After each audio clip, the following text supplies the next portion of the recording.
So this HOA president literally kicks down my cabin door right when I'm having a beer with the state's attorney general. She just committed 6 felonies in front of the one person in America who could throw her ass in prison. I'm talking full-on wood splintering, designer heels clicking on broken glass, the whole 9 yards. This woman in her $1,000 blazer, reeking of that aggressive perfume that probably costs more than my truck payment, storms into my grandfather's cabin screaming about violations and jurisdiction like she owns the place. Zero clue who she just barged in on. Zero clue she's live streaming her own arrest warrant to 3,000 followers. 6 months earlier, I thought Karen was just your typical power-drunk neighbor. Turns out she was running a $4 million embezzlement scheme, and I was about to accidentally burn her entire criminal empire to the ground. My name is Marcus Henley, I'm 52, and after 30 years of installing power grids across 3 counties, I'd finally earned my retirement. The crown jewel? My grandfather's fishing cabin on Clearwater Lake. 2 acres of pure heaven that old Pop bought back in 1963 for $800. Can you believe that? $800 for lakefront property that's now worth more than most people's houses. This wasn't some fancy McMansion. We're talking hand-hewn logs, a stone fireplace that Pop built with his own hands, and a screened porch that creaked in all the right places. I'd kept it completely off-grid by choice. Solar panels humming quietly on the roof, well water that tasted like childhood memories. Then she showed up. Delilah Cromwell, though everyone just called her that HOA psycho, rolled into our peaceful lake community like a tornado in designer clothing. 58 years old, fresh from some California subdivision where apparently being neighborhood dictator was a full-time career. She drove this pearl-white Escalade with vanity plates that read Rule 1. I kid you not. The woman had one mission in life: transform our rustic lakefront into what she called an upscale resort community. But here's what I didn't know then. 3 elderly couples had already sold their cabins to interested buyers within 2 months of her arrival. Funny coincidence, right? Her first act of war came on a Tuesday morning. I'm sitting on Pop's porch drinking coffee, watching a pair of loons teach their babies to dive, when I hear these sharp clicking sounds on my wooden dock. Designer heels at 7 a.m. on my private property. 10 minutes later, she's taping this official-looking notice to my screen door. Violation citation. Unsightly dock structure damaging community property values. Fine $500. Compliance required within 72 hours or daily penalties will accrue. I had to read it twice. My weathered dock, the same one Pop and I had reinforced together when I was 12, was apparently an eyesore threatening the entire neighborhood's real estate market. Being a reasonable guy, I walked over to explain that my property actually predates the HOA by about 40 years. You know what she said to me standing there in my own driveway, hands on her hips like she owned the place? Everyone on this lake answers to me, sweetie. Ask the Hendersons how well fighting me worked out for them. The Hendersons, my elderly neighbors who'd mysteriously decided to downsize last month after living here for 23 years. By the end of the week, I had 3 more citations, each one with escalating fines. Karen didn't waste time escalating to the big guns. 3 days after my compliance deadline passed, because seriously I wasn't tearing down Pop's dock for some wannabe dictator, a certified letter arrived. Cease and desist, violation of community waterway regulations. The legal gibberish basically said my dock was illegally extending into community waterway, and I owed $3,000 in retroactive violation fees. Plus they were threatening to slap a lien on my property if I didn't pay up within 10 days. But then I remembered something Pop always drummed into me during those long fishing afternoons.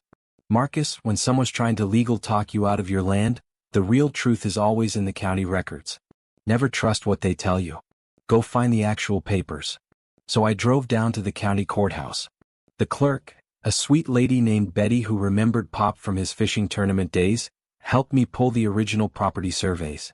What I found made my blood boil. My grandfather's lot didn't just go to the water's edge. It included 50 feet into the lake. The deed, stamped and official from 1963, was crystal clear. That dock wasn't trespassing on community property. It was sitting smack dab in the middle of my lake. But here's the real kicker. The HOA wasn't established until 1998, 35 years after Pop bought his land. Armed with copies of everything, I marched back to my cabin feeling pretty damn proud of myself. That satisfaction lasted exactly until I tried to leave for groceries and found Karen's Escalade parked sideways across my driveway. Not beside it, not near it, directly blocking it like she was conducting some kind of one-woman traffic stop. But Karen was just getting warmed up. Within a week, she'd organized something called the Lakeside Beautification Committee, which sounds nice until you realize it was basically a hit squad targeting anyone who didn't fit her country club vision. Her Facebook posts were masterpieces of passive-aggressive warfare. Concerned about eyesore properties affecting all our home values. Some people just don't care about the community. The comments section turned into a feeding frenzy. People I'd known for decades were suddenly experts on property law, parroting Karen's talking points. 3 of my neighbors actually apologized to me privately. Tom and Susan Martinez pulled me aside and confessed that Karen had strongly suggested they complain about my property or face their own citation blitz. "She's got something on everyone," Tom whispered, glancing around like Karen might be hiding in the bushes with a camera. "Her husband works up at the state capitol. Connected, political stuff." That night, I found orange spray paint covering my mailbox. Bright aggressive strokes that spelled out comply or leave. My security camera caught everything, including Karen's license plate as she drove away at 2:30 a.m. When I called the sheriff's office the next morning, guess who showed up? Deputy Chad Cromwell, Karen's nephew. He took one look at the vandalism report, shrugged and said, "Probably just kids. You know how they are." Karen's next move came disguised as civic duty. She'd figured out that direct confrontation wasn't working, so she decided to weaponize the entire county bureaucracy against me. It started with a polite knock on my door from Building Inspector Dale Morrison, a guy I'd actually worked with on several projects over the years. "Marcus, I'm real sorry about this, but I got a complaint about unpermitted structures on your property." 3 hours later, Dale had crawled through every inch of my cabin with his clipboard. His conclusion? Everything was not only up to code, but actually exceeded current safety standards. The next day brought Environmental Officer Janet Bennett investigating reports of my septic system contaminating the lake ecosystem. Again, perfectly functioning. Then Fire Marshal Bob Rodriguez showed up to examine my solar panels for hazardous electrical violations. Clean bill of health there too. Each inspection cost me a day of peace and a chunk of my retirement sanity. But more importantly, each false report was creating an official paper trail that made me look like some kind of problem property owner. While I was dealing with the inspection parade, Karen was busy playing her media game.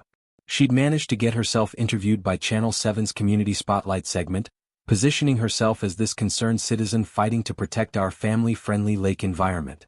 What really got my blood boiling was watching her stand on my dock, the one she claimed was illegally trespassing, while she delivered her concerned citizen performance for the cameras. But here's where Karen made her first real mistake. She got greedy. My old buddy Jake Martinez from the Electricians Union called me up after seeing the news story. "Marcus, that lady's full of it and everyone knows it. You built half the clean energy infrastructure in this county." Within 2 days, Jake had organized a parade of my former co-workers to drive by and inspect my property.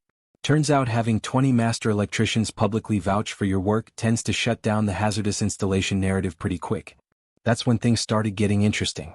My lawyer buddy Chuck Davis stopped by for a beer and mentioned something that made my ears perk up. "You know, Marcus, the Attorney General's office has been investigating HOA corruption cases across the state. Several communities reporting similar harassment patterns to what you're describing." "What kind of patterns?" I asked. "Elderly homeowners getting hit with frivolous citations, property values artificially driven down, mysterious buyers swooping in with cash offers." Ring any bells? It rang every damn bell I had. Chuck explained that these schemes usually involved someone with political connections providing cover while the harassment campaign drove out longtime residents. The properties would then get flipped to developers for massive profits. "The Attorney General's office is looking for witnesses," Chuck continued. "People who've documented the harassment and can prove the pattern. Someone like you might be exactly what they need." That night I started a detailed log of every interaction, every citation, every inspection. I also started researching Karen's background more carefully. Turns out her husband Robert wasn't just some minor state employee. He was the Democratic Party treasurer, a position that gave him access to development plans, zoning changes, and political favors across multiple counties. Karen's next phase made everything that came before look like a friendly disagreement. She'd apparently decided that bureaucratic harassment wasn't moving fast enough, so she switched to full-scale character assassination. It started with a Facebook post that made my stomach drop. Urgent safety concerns about aggressive behavior from lakefront resident. Please keep your children away from the Eastern Shore area. We'll be filing for protective measures. Aggressive behavior? Meh. The guy who helped organize the annual Kids Fishing Derby for 15 years running. Within hours that post had been shared 43 times. 2 days later she filed for a restraining order. The petition painted me as an unstable individual making verbal threats against community leaders. Complete fabrication. Judge Patricia Hendricks, who actually knew my family from way back, took one look at Karen's evidence and dismissed the request for lack of credible documentation. But the damage was done. But just when I was starting to consider throwing in the towel, something beautiful happened. The community started fighting back. Retired Judge William Carter, who used to fish with Pop back in the 70s, showed up at my door with a thermos of coffee and some unsolicited legal advice. Marcus, that woman's playing a game your grandfather would have seen right through. She's counting on you feeling isolated and overwhelmed. Don't give her that satisfaction. The local VFW Post issued a statement calling Karen's accusations baseless attacks on a decorated community member. The Historical Society chimed in highlighting my cabin's cultural significance.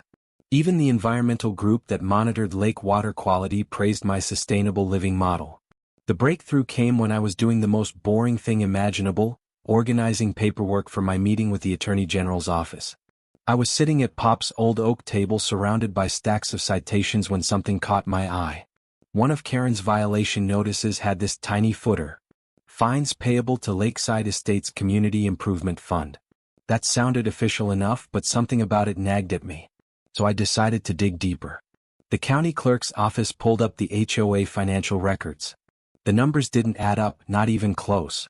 Over the past 2 years, the HOA had collected $280,000 in emergency assessments for lake dock repairs that were never completed. Another $150,000 had supposedly gone to professional landscaping services provided by Cromwell Grounds and Maintenance, which was owned by Karen's brother-in-law. But here's the kicker. The landscaping company had been incorporated exactly 3 weeks after Karen became HOA president. The insurance claims were even more blatant. The HOA had filed for storm damage reimbursement 3 times in the past 18 months. Problem was, I'd lived through every storm on this lake, and none of them had caused the kind of damage that would justify $95,000 in insurance payouts. Betty helped me cross-reference the insurance claims with actual weather reports from the National Weather Service. The dates didn't match up. The HOA was claiming storm damage on days when the weather had been perfectly clear. Marcus, Betty whispered, this looks like fraud. Plain and simple fraud. Everything clicked into place like tumblers in a lock. Karen's harassment campaign wasn't just about power or personal spite. She was systematically driving down property values to enable a development scheme while simultaneously embezzling from the community fund. The elderly couples who'd sold their cabins hadn't just been harassed into leaving. They'd been forced to sell at below-market prices because Karen's artificial property value concerns had scared off legitimate buyers. This wasn't just about my cabin anymore. Karen had been stealing from everyone, including the neighbors she'd convinced to turn against me. The Attorney General's office assigned 2 prosecutors to my case, Sarah Mitchell and David Bennett. What you've uncovered here goes way beyond simple HOA harassment, Sarah said. This is systematic fraud that could impact dozens of families. David pulled out a tablet and started connecting dots. We've been investigating similar schemes in 4 other counties. The pattern is always the same. Politically connected individuals use HOA positions to manipulate property values while embezzling community funds. That's when they told me about the FBI involvement. Agent Rebecca Torres from the White Collar Crime Unit had been tracking development fraud across the region. Your documentation is the missing piece that could tie together multiple ongoing investigations, she explained. But we need more than just documents. We need witnesses and recorded evidence of ongoing criminal activity. When we gathered 17 other lakefront families at the VFW hall, their stories painted a picture that made my blood boil. The Thompsons had paid $8,000 in bogus violation fines before selling their cabin for 30% below market value. The Garcias had been hit with emergency assessments totaling $12,000 for lake improvements that never materialized. Old Mrs. Patterson had been so intimidated by Karen's legal threats that she'd moved to Florida, abandoning the home where she'd lived for 43 years. Every story followed the same playbook. Escalating harassment, manufactured violations, pressure to sell. And every family had contributed to that community improvement fund that was really just Karen's personal piggy bank. The best way to build an airtight case, Agent Torres explained, is to create a situation where the suspect's criminal behavior is captured by law enforcement in real time. We need her to incriminate herself on camera. That's when Chuck suggested the perfect setup. The Attorney General has been looking for an opportunity to announce new HOA reform legislation. What if she held that announcement at Marcus's cabin? It's symbolically perfect. And if Karen's pattern holds, Sarah added, she'll absolutely try to disrupt any suspicious activity at Marcus's property. Her need to control the situation will override her common sense. We spent the next week preparing. Professional recording equipment hidden throughout my cabin. Undercover officers positioned around the lake. Multiple law enforcement agencies coordinated for rapid response. The trap was set. Karen's pattern of behavior was so predictable we could practically script her next move. All we had to do was wait for her to kick down the door. Literally. Attorney General Patricia Williamson arrived at my cabin at exactly 9 a.m. carrying a thermos of coffee and a briefcase full of evidence. "Mr. Henley," she said, settling into Pop's old recliner, "your documentation has helped us build cases against HOA corruption rings in 6 counties. What you've uncovered here isn't just local fraud. It's part of a statewide pattern of organized theft." We were deep in discussion about the criminal charges when we heard it. The distinctive roar of Karen's Escalade pulling into my driveway way too fast. Gravel spraying everywhere. Car doors slammed. Multiple voices shouting instructions about camera angles and audio levels. Karen had brought her entire social media production crew for what she thought would be her moment of triumph. "This is it, folks," Karen's voice carried clearly through my windows. "We're about to expose the corruption that's been targeting our family. The state's Attorney General is illegally meeting with our harasser." Crash. The door exploded inward like she'd used a battering ram. Wood splintered everywhere. The Attorney General's coffee mug hit the floor with a ceramic crash. Karen stormed into my living room with her phone held high, live streaming everything, completely oblivious to the fact that she'd just committed criminal trespass, breaking and entering, and assault in front of the state's chief prosecutor. "I demand to know why the Attorney General is secretly meeting with this man," she screamed, waving her phone around. "This is government harassment, political persecution. I have rights." The look on her face when Attorney General Williamson calmly stood up and displayed her official identification was absolutely priceless. Karen's live stream captured the exact moment when her brain processed what had just happened. Total frozen terror. "Mrs. Cromwell," the Attorney General said in that calm professional tone, "I am Patricia Williamson, Attorney General of this state. You have just committed multiple felonies in my presence, and your entire criminal performance is being recorded by both my office and your own social media broadcast." Karen's phone was still live streaming. Her followers were watching in real time as their heroic whistleblower turned into a babbling, incoherent mess. That's when FBI Agent Torres stepped through my still open doorway, flanked by 2 other federal agents. "Mrs. Cromwell, you're under arrest for fraud, extortion, witness intimidation, and criminal harassment. And thanks to your live stream, we have your confession broadcast to about 3,000 witnesses." The sound of handcuffs clicking shut echoed through my cabin. Karen's phone clattered to the floor, still streaming her arrest to an audience watching a public meltdown. "Karen," I said, standing up from Pop's couch with a satisfied smile, "meet the state's Attorney General. She's been wanting to discuss your bookkeeping methods." Watching Karen get sentenced 3 months later felt like Christmas morning. Federal Judge Michael Harrison didn't just throw the book at her, he launched the entire law library. 3 years in federal prison, $340,000 in restitution to defrauded homeowners, and a lifetime ban from serving on any HOA board in the United States. Her husband Robert wasn't far behind. The ethics investigation revealed he'd been using his position to provide insider information about zoning changes and development plans. He resigned in disgrace and got 18 months for conspiracy and abuse of office. The HOA itself was dissolved. In its place we formed the Clearwater Lake Volunteer Association. No mandatory fees, no citation authority, no power-drunk presidents. Just neighbors working together. My role in exposing the corruption scheme earned me whistleblower compensation from the recovered fraud funds. That check for $45,000 felt like vindication for every sleepless night Karen had caused me. But the real victory was watching justice ripple outward. Attorney General Williamson used our case as the foundation for new state legislation, the Henley Act. It requires all HOAs to undergo annual independent financial audits and creates criminal penalties for harassment-based property manipulation schemes.